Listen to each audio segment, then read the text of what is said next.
I don't want you to get to the point where when you unlock your door, you're thinking, oh my goodness, this home is making me sick, because that is a very unsettling feeling and it's just not healthy. Hey, my name is Leanne, and I'm fascinated with helping women navigate how to eat, move, and care for their bodies. This has taken me on a journey from vegan, keto, high protein to everything in between. I'm a small town holistic nutritionist turned 3-time international bestselling author turned functional medicine practitioner, offering telemedicine services around the globe to women looking to better their health and stop second-guessing themselves. I'm here to teach you how to wade through the wellness noise to get to the good stuff that'll help you achieve your goals. Whether you're seeking relief from chronic ailments, striving for peak performance, or simply eager to live a more vibrant life, this podcast is your go-to resource for actionable advice and inspiration. Together, we'll uncover the interconnectedness of nutrition, movement, sleep, stress management, and mindset, empowering you to make informed choices that support your unique health journey. Think of it as quality time with your bestie mixed with a little med school so you're empowered at your next doctor visit. Get ready to be challenged and encouraged while you learn about your body and how to care for it healthfully. Join me as we embrace vitality, reclaim our innate potential, and discover what it truly means to pursue healthfulness.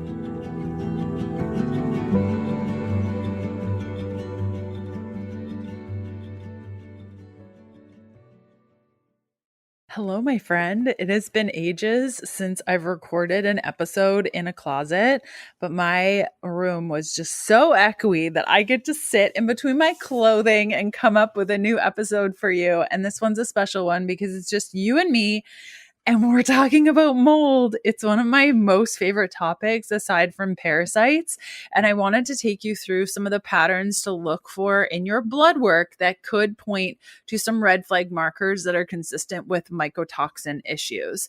So I wanted to take you through some of the things that I know about mold in the most concise way that I know how to facilitate some of the conversation around mold. Mold is an epic topic. There's a lot to it, but there are some key factors that you can kind of consider as you navigate through all of this. So if you're not familiar with a couple of the topics that we're going to be speaking on, I want to kind of give you some homework to do, whether you listen to this episode and then you go back through old episodes to kind of deepen your understanding of what we're talking about, or you pause this episode now and go back through the old episodes before you listen to this episode. It really doesn't matter. But if you love this content and you want to learn more about blood work, you want to learn more about mold, I have some resources to share with you. So if you're new to the idea of looking at your blood work and understanding some functional patterns in your blood work, basically what this means is when you don't feel well and you go to your doctor and they do blood work, they're looking diagnostically at the blood work to kind of give you an idea of whether or not diagnostically there's anything wrong with you. But your cells will tell you a whole bunch more than just diagnostic pieces. And so functional blood chemistry is where we look at the body as a whole using the cellular profile that we see from blood work, and we look at what your body is saying functionally. And so I made the switch in my practice in 2019 when I started realizing that though my doctors were saying that I was well, I was far from well. And so I started studying under individuals like Michael Rutherford and Emily Morrow and a couple of other brilliant minds in the space when it comes to functional blood work. And have really over time, meeting with hundreds of clients one-on-one, started figuring out certain patterns and certain ways to adjust protocols that I had been given by my teachers to be as effective as possible for the individuals. Now, some of the stuff that I'm covering today is so incredibly unique, but the template is very similar. It just requires a personal touch. And so I do try to share as much content as I can so that you can navigate your own health, but sometimes a personalized touch from a practitioner is required. So if you do some of these things and you're just not getting any movement please, please don't get discouraged. Sometimes it just takes that professional eye to be like, oh yeah, you're just missing this one thing. And so I'm hopeful that the things that I'm sharing with you is enough that you can really get going and really understand this topic. But if you need more support, you can always reach out to me. Probably the best way to do that is either through my website by going to healthfulpursuit.com and go to the contact page there. I've been getting a lot of like spam messages. So on that contact page, it's going to ask you what my name is. It's Leanne, spelled Leanne. So if you're unsure, you can fill that out and we will stay in contact there. Or if you have Instagram, you can send me a DM, and I'm usually pretty good at getting back to individuals that have questions or need to work with me or just need that second opinion in a one-on-one format. So when it comes to blood work and just understanding blood work patterns, a couple of episodes that you might want to check out that I've done in the past from February 15th, 2022, episode 356, and just understanding your blood work, what it means, what functional blood chemistry is. Then again, we did an episode March 15th, 2022. That was episode 360, part 2 of understanding your blood work. April 19th of 2022, we did blood work patterns, where I started this series that's been going on since April 2022, where I basically share certain patterns. This is basically markers of all different kinds that when they're high or low and together, it makes a pattern that suggests a certain thing. So there's anemia patterns, there's vitamin B deficiency patterns, there's anemias across the board patterns, there's exhaustion patterns, adrenal patterns, inflammation patterns, bacterial or gut issue patterns. And the pattern we're speaking about today is mycotoxins. So we did episode 374, 378, 430, 435, and 452 have all been dedicated to blood work. So if you love this topic and you want to really get into it, and the podcast player that you listen to doesn't allow you to search for things, I love my podcast player that I use on my Android because I can search for items within a show, and it's my most favorite thing.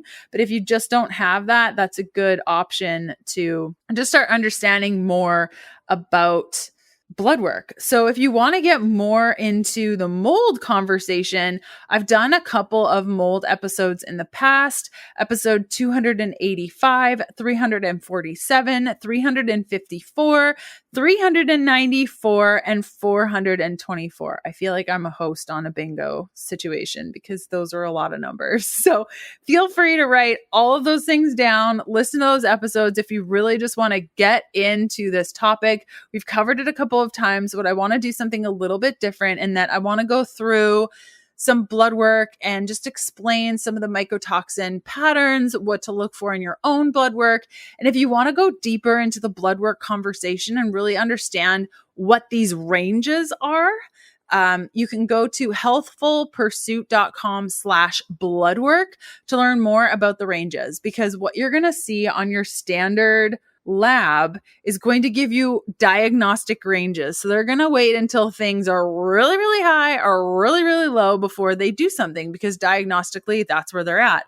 But functionally, we want to tighten in those ranges. So if you don't know what those ranges are, we're not going to be going through that in specifics in this episode. You can go over to healthfulpursuit.com/bloodwork, check that out, see if that's something that you'd be interested in. And within that program, I give you all of the ranges for each of the markers and give you number one reasons why those markers are high or low. And so with today's episode, you can go through, okay, well, Leanne said that when these 5 markers are high or low, that feeds in to a mycotoxin pattern. So we can actually see how we're progressing through a mycotoxin protocol while going through our blood work. Okay. So how do we know that we've been exposed to mold? What are mycotoxins? What's going on here? What are we talking about when we're talking about mold? So there are a couple of key things that I want you to think about that are like simple when it comes to mold. And that's just, have you been in a water damaged building? Do you have any sort of water damage within your home, in your workplace, at your gym, at your church? That can give us a pretty good indication of whether or not you're dealing with a mold situation. Okay. Mold is the exposure to the actual water damage. Okay. I'm going to keep this super simple. There are so many different pieces to this and how it all works, but let's keep it super, super simple. So you're exposed to the water damage. This is mold. The toxins that the mold creates that the body has a hard time with, those are called mycotoxins. So each specific mold will create a different mycotoxin. Okay. So for example, aflatoxin is created by the Aspergillus mold, okay, whereas citrinin is created by Aspergillus Penicillium stachybotrys. So when we're thinking about mold, we need to understand our exposure to the mold and then the toxin that it creates, and then the symptom or the key symptoms that relate to that specific mycotoxin. So some of the issues that I see, just broad scope issues when we're dealing with a mycotoxin issue in the body, has to do with nosebleeds, brain fog, sinus infections. That's a big one, like ongoing sinus issues, memory loss, hoarse voice, feeling achy all over, headaches. Headaches are a big, big one. Experiencing static shocks. Those were mine when we lived in a water damaged home for a couple of years and we did some renovations. The amount of static shocks that I was getting on a daily basis, touching literally anything, was astounding. Shortness of breath, when you're not doing anything that should cause the shortness of breath, you're just constantly gasping for air. Stuffy nose, whistling, or like wheeziness in your chest. If you're waking up in the middle of the night feeling short of breath, or you're waking up multiple times. Another big one are cycle dysregulations, like you've moved into a new home and all of a sudden you're not getting your period, or your period is weird. These can be signs that we're dealing with mycotoxins. Now, if you are living in a water damaged area, or you're working in a water damaged building, or your gym just had a big situation, and then you started feeling terrible, like 1 + 1 is 2, you're probably dealing with a mold situation, and you can get going with addressing that immediately. But if you're like on the fence and you want to understand from a blood work perspective, kind of like what's going on. And then the cool thing is as you're addressing the mycotoxins in your body, you can recheck your blood work to see how you're progressing through the protocol, which is so fun that you can see, like, am I hitting the target with this or am I missing the mark? And so with a classic mycotoxin pattern, now I do have to say that not everyone that's exposed to mold that has symptoms of mycotoxin illness will show up with patterns in their blood work. Usually the best way to test for mold and mycotoxin issues is going to be through urine testing. Unfortunately, what a lot of practitioners will do is instantly, when they think that there could be a mold mycotoxin issue, they're going to send you for a urine test. You're going to do it and it's going to come back low, likely because your drainage pathways aren't open. Now, the unfortunate thing when we are exposed to mold, it's going to block our liver's ability to detoxify the mycotoxins. And so they won't always show up in our urine. So we have to provoke the body to get rid of the mycotoxins. And that is what's called a provoking mycotoxin test. And I do use that a ton in my practice, but oftentimes, truly 90% of the time, I'm not testing mycotoxins. I'm looking at blood work. I'm using symptoms. I'm using history, and we're moving forward with those details because it's far more cost effective and it can be repeated as often as we want. For myself personally, like when we moved into our new home and I wasn't feeling too great, I did a urine test because my body is super slow to respond via blood work with the mycotoxins. But usually the blood work, if an individual is dealing with mycotoxins, mold issues that's been going on for a pretty long time, usually we can see it in the blood work in conjunction with some of the symptoms that I mentioned.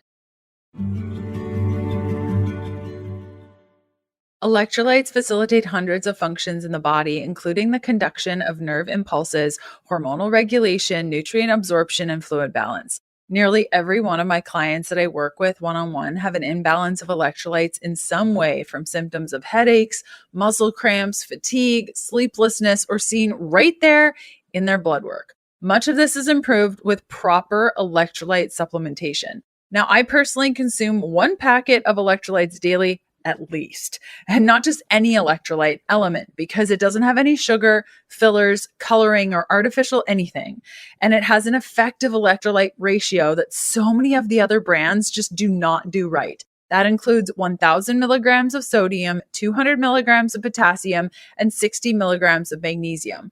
Right now, Element is offering my listeners a free sample pack with any drink mix order. That's 8 single serving packets free with any drink mix order. Get yours at drinkelement.com/KDP, and this deal is only available through this link. All orders made will come with a no questions asked refund policy, so you can try it totally risk-free, and if you don't like it, you can get your money back, no questions asked. That's drinkelement.com, drinklmnt.com/KDP for your free sample pack with any drink mix order. So, like I said at the beginning, when it comes to blood work, what we're doing with blood work is we're looking at how the cells are functioning. Your cells are the most simplest way we can test. And so testing the cells tells us if there's an ultimate major issue that the body is responding to. And so oftentimes with mycotoxin issues, we'll see that the monocytes, which is part of your classic CBC with differential panel, the monocytes are going to be elevated. We might also see that we have low pH, low CO2, low ferritin, usually around the 30s, a low A1C. We might see higher low white blood cells, higher low red blood cells, higher low iron, higher low cholesterol. Now, usually when we are first exposed to the mold, our cholesterol will increase, we'll have higher LDL, HDL, but then over time it'll start to drop to pretty low levels. And so that just depends on the progress and the exposure timeline. We might also see higher low glucose or higher low CRP. Usually when it comes to the CRP, it will usually be around the 2 to 3 or higher. That's usually what I find. ESR might be high. Basophils are usually going to be high. BUN, creatinine might also be high or low. Citric acid might be high or low. Phosphorus might be high or low. Alkaline phosphatase is usually going to be low in most people, though if it's affecting your liver, you will usually be higher. Same with AST, ALT. Usually in these individuals, it's going to be higher unless you're B6 deficient, then it'll be on the lower end. And when we start supplementing with B6, all of a sudden the AST, ALT will go elevated. We can sometimes see neutrophils being high or low, lymphocytes being high or low. And LDH. Now, LDH, I usually see being low in these individuals because as we are exposed to mold ongoing, what happens is that our gut gets involved and then our absorption gets involved. And all of a sudden, we start dealing with anemia patterns long term. Our LDH decreases because our body's not absorbing a ton of nutrients. And we just get this depletion state across the board. Okay, so what have I said so far in the simplest terms? Number one, blood work is a way that we can test ourselves to determine what's going on in our bodies. It's the most effective way to determine what's going on with us functionally. I stand behind that. I use blood work as the main focus of most of my client work only because it is super accessible. It's way less expensive than other functional tests, and it's way broader when it comes to how to help the body or at least determine what's going on with the body initially, and then how to follow up to determine that protocols that we're doing or actions that you're taking are actually working. And it's so cool. Within 2 to 3 months, you can massively change your blood work and start to see some really great improvements in the cells. And this is also really encouraging when you're dealing with a body that's more of a warrior type individual where you don't feel a lot of things. And so sometimes it can be helpful to see the blood work start to change. So you're like, yes, I'm on the right track, even though things are a little bit wonky and I'm not feeling this yet. We can see it in the blood work, and that's really encouraging. Number two, we know that when we are exposed to mold or mycotoxins, it's not a great thing. Now, when it comes to the mold, it's how the body handles these mycotoxins. If you are a super healthy individual, you have strong vitality, you're getting good sleep, you work out, you get a lot of sunshine, you're drinking a ton of water, maybe your drainage pathways are open, you're doing castor oil packs, and you're sweating a couple times a week, chances are this mold exposure is not going to hit you the same as somebody who is not eating enough, not going to the gym, working 9 to 5, super stressed out, not taking any solo time, drainage pathways are not open. Like all of those issues are going to make you more susceptible long-term to dealing with mold issues and it being harder to detoxify. Okay. And then number 3, we talked about testing when it comes to functional testing.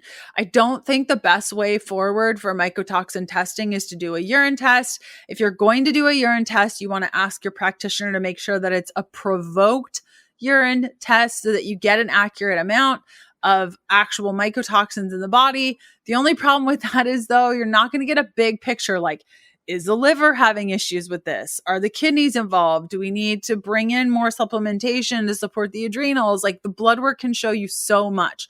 So number 4 to that is if you want to delve deeper into blood work and manage this yourself, you can go to healthfulpursuit.com/bloodwork.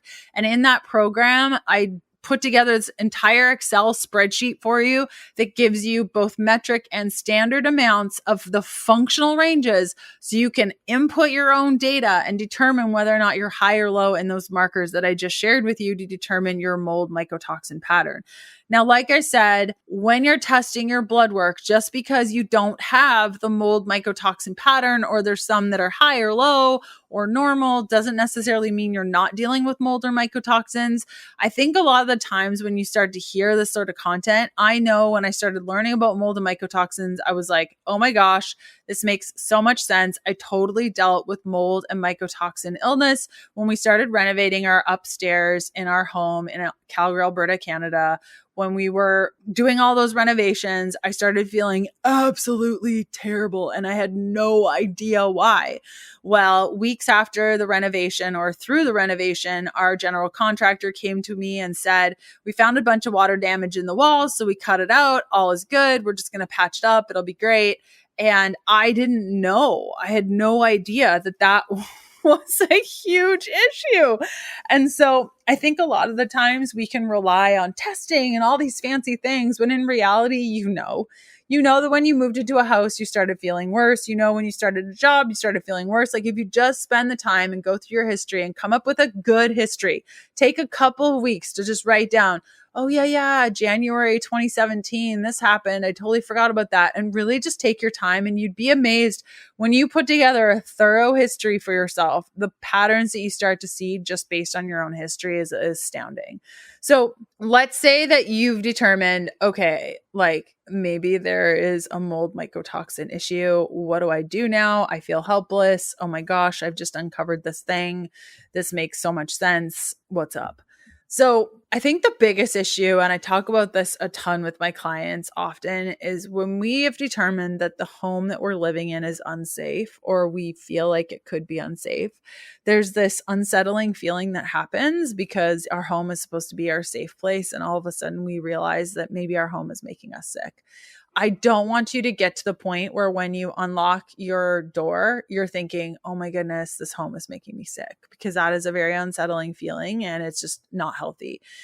The number one way to keep your home safe if remediation is just not an option for you is to make sure that your air is clean. This is absolutely essential to the whole process, and you can detox your body left, right, sideways, and inside out.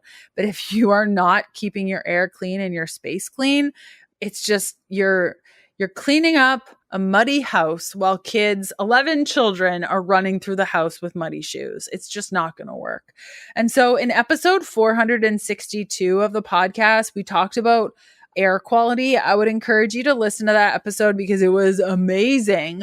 462. Now I have a couple of air filtration units in my home. I equally love both the Jasper and the Air Doctor units. In that episode, I talk a little bit more about them and why. I would lean more toward the Jasper unit for a couple of reasons. One, their customer support is phenomenal. I've had issues with Air Doctor in the past and their customer service. They also do not offer refunds. They're super challenging to connect with.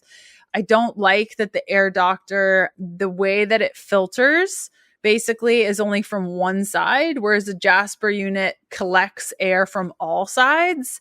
It's far more powerful with the Jasper unit, but the Jasper unit does cost more, and the ongoing cost ends up equaling out pretty evenly across the board because the air doctor requires changes every about 3 months or so. So from a filtration standpoint, it's about even, at least for the units that I have. But like if I was asked, okay, which unit do you prefer? I would lean more toward the Jasper for the customer service and the ability to suck up the air from all areas. But I do like the Air Doctor because it's a lot more affordable for families, and you can put a couple of units in the home and be a lot more cost effective long term. So in that episode, I talk about that a little bit more, but air quality, absolutely essential. Making sure that you're cleaning your home, absolutely essential. So what I do, I know it's insane, and this might not be something that you want to entertain, but I vacuum my home once a day with a HEPA vacuum. It takes me 5 or 10 minutes. I live in a 1,500 square foot home. That works well for me. If you have kids with their toys everywhere, that's probably not going to work. I do not. You know, my dog takes up some space, but it's nothing like a child. So you just do what you can do on that spot. I know that there are a couple of really good robot vacuums that work pretty well that are HEPA filtered that you can get. And then wet dusting. Wet dusting is the best way because mold is going to settle. And so those particles are best cleaned with water, even like just getting it off of the surfaces. So I personally do each room once a week because that works for my schedule. And I just set up a schedule. I'm just fresh from Italy. In fact, I just got back last night, and like a crazy person, I'm recording this podcast. I feel like I should be jet lagged. I haven't felt it yet, so that's great. But I'm having a hard time remembering what my cleaning schedule is. So I think Monday is bathrooms. Tuesday is hallway. Oh no, Tuesday is kitchen. Wednesday is hallways and dining room, living room. And then Thursday is bedroom. And then Friday, Saturday, Sunday is just like general cleaning, or like sometimes I'll do the backyard or whatever. And that works really, really well for me. Otherwise, it's this mad dash on Sunday afternoon to clean the whole house, and I never do a good job. And so I find if I just separate each room and assign it for a day, I always just do it. It's super simple and I stay on top of it. So that's a number one thing when it comes to mold, is understanding your environment. If it's at work, then you need to get some sort of filter unit. And if your work is actually making you that sick, sometimes further things need to be done. And that's more of a personal thing that we won't get into in today's show. Then it comes to what's going on with your body. So earlier I was talking about making sure that your drainage pathways are open. If you are new to this concept and you have no idea what I'm talking about when it comes to drainage, I highly recommend that you check out episode 358, where we talked about drainage pathways, and then also 391, where we talk about drainage pathways, what they are, how to open them, basically how your body gets rid of stuff. Okay, so we have like liver, sweating, pooping, peeing. You get the idea. Breathing, our lungs are a drainage pathway. So we go through like how to open up those pathways so that the things that are inside can get outside.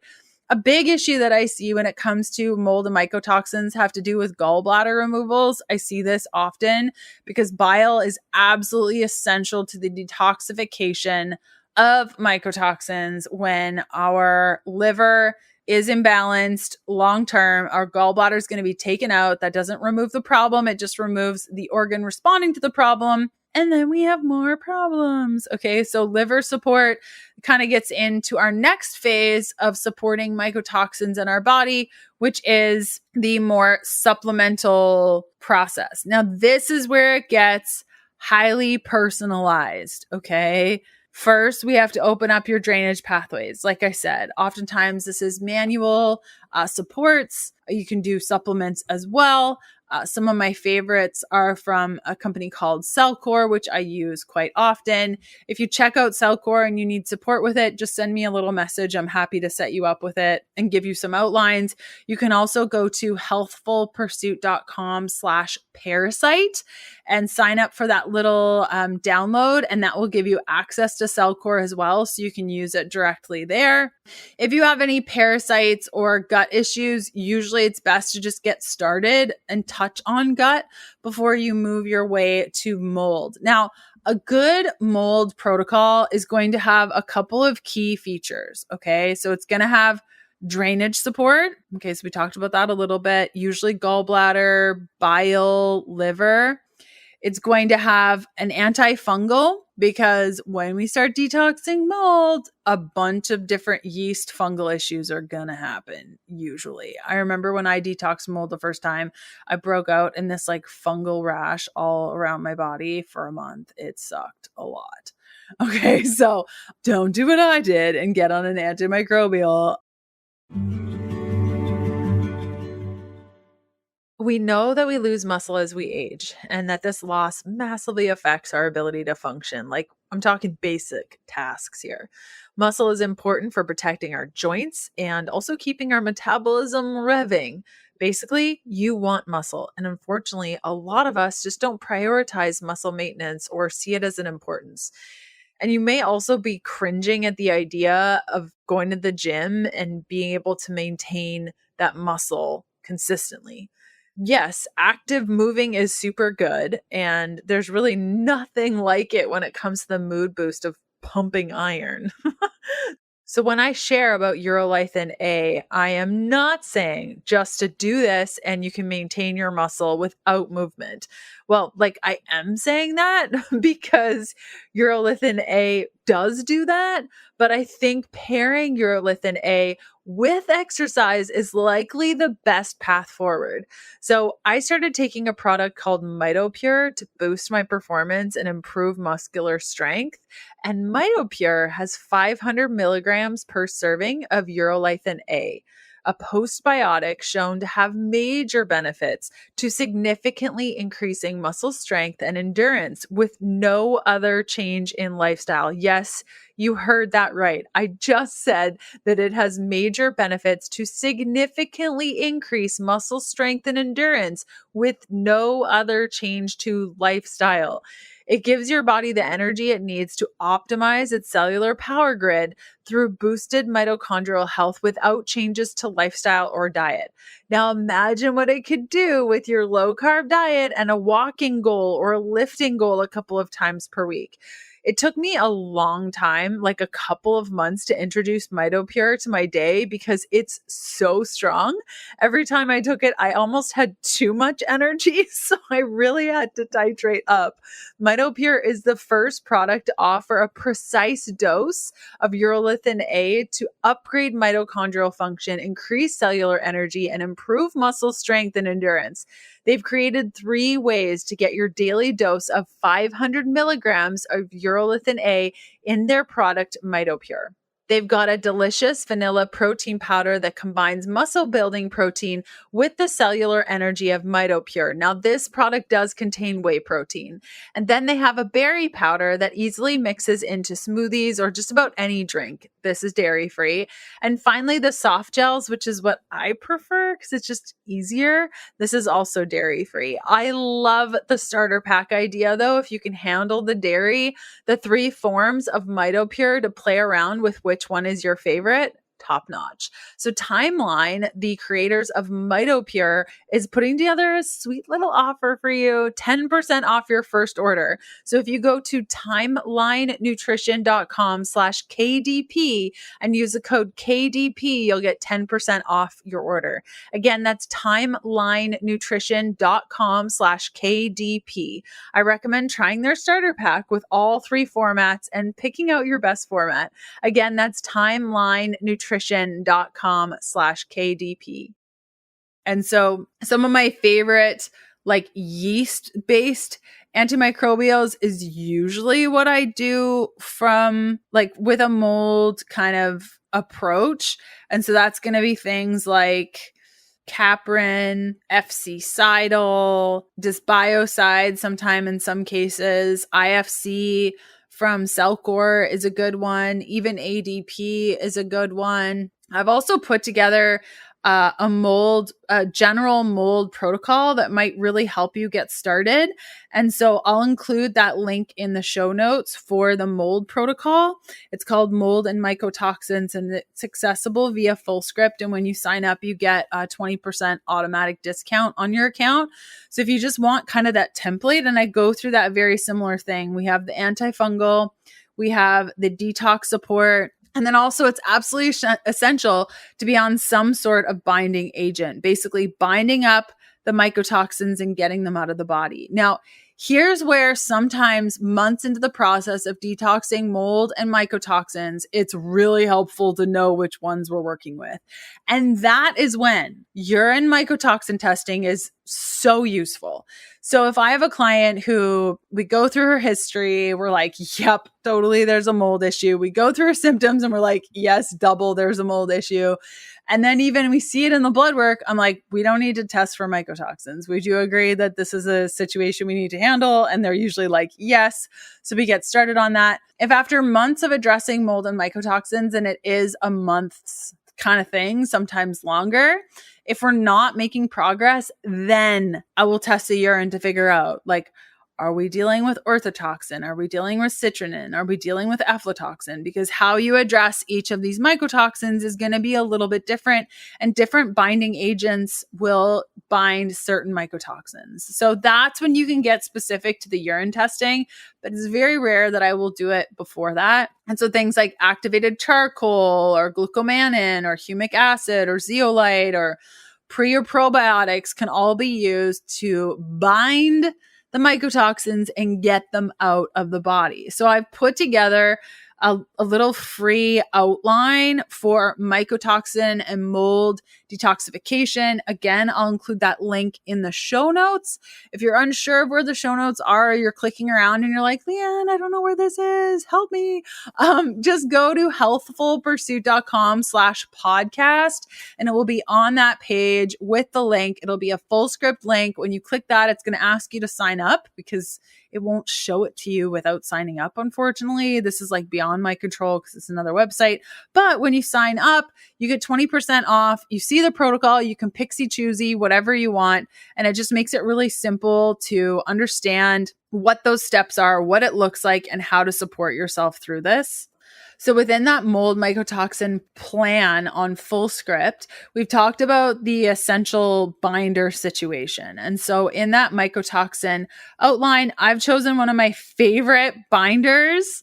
I use this time and time and time again because it has a combination of different binders in it.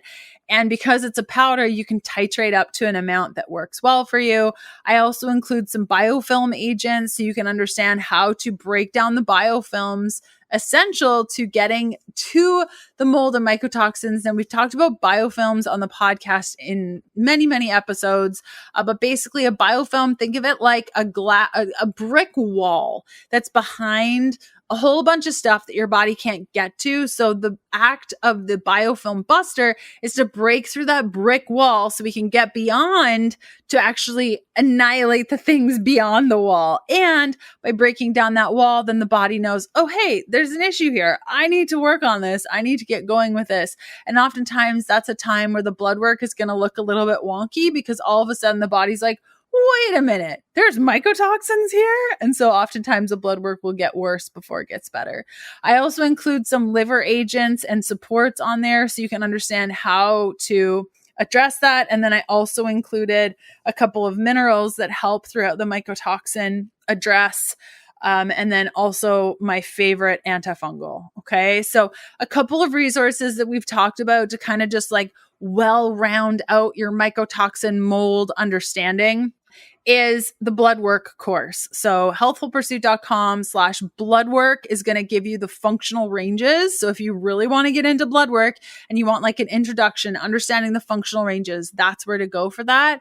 Also, if you're looking to kind of do this on your own and you want a template with a company called Cellcore, I've put together a free resource for you on there. You can go to healthfulpursuit.com/parasite for that and kind of look at that, understand drainage pathways a little bit more and how to support yourself. And then the third resource is the FullScript protocol outline that I've put together when it comes to supplements. And I will include the link in the show notes because it's a super long URL and you'll never be able to type it all out and make it work. So that just gives you an understanding of the supplements. Okay. So I feel like I've given you a ton to think about. I hope that this episode has been helpful. Definitely listen to those previous episodes that we've done on mold and mycotoxins and drainage and blood work. Ooh, I just love this topic. If you have questions about what we covered today, you can always go to healthfulpursuit.com/contact and reach out to me or reach out to me on Instagram and I will follow up with you. We can answer your question on an upcoming episode. I love being able to connect with you and it helps me create content that you love. Okay. Have a great rest of your day and we will see you back here next Tuesday. Bye. Thanks for listening to the Healthful Pursuit Podcast. Join us next Tuesday for another episode of the show. If you're looking for free resources, there are a couple of places you can go. The first to my blog, healthfulpursuit.com, where you're going to find loads of recipes. The second is a free parasite protocol that I've put together for you that outlines symptoms, testing, and resources to determine whether or not you have a parasite, plus a full protocol to follow to eradicate them from your life if you need to. That's available at healthfulpursuit.com/parasites. And last but certainly not least, a full list of blood work markers to ask your doctor for so that you can get a full picture of your health. You can grab that free resource by going to healthfulpursuit.com/labs. The Healthful Pursuit podcast, including show notes and links, provides information in respect to healthy living, recipes, nutrition, and diet, and is intended for informational purposes only. The information provided is not a substitute for medical advice, diagnosis, or treatment, nor is it to be construed as such. We cannot guarantee that the information provided on the Healthful Pursuit podcast reflects the most up-to-date medical research. Information is provided without any representation or warranties of any kind. Please consult a qualified health practitioner with any questions you may have regarding your health and nutrition program.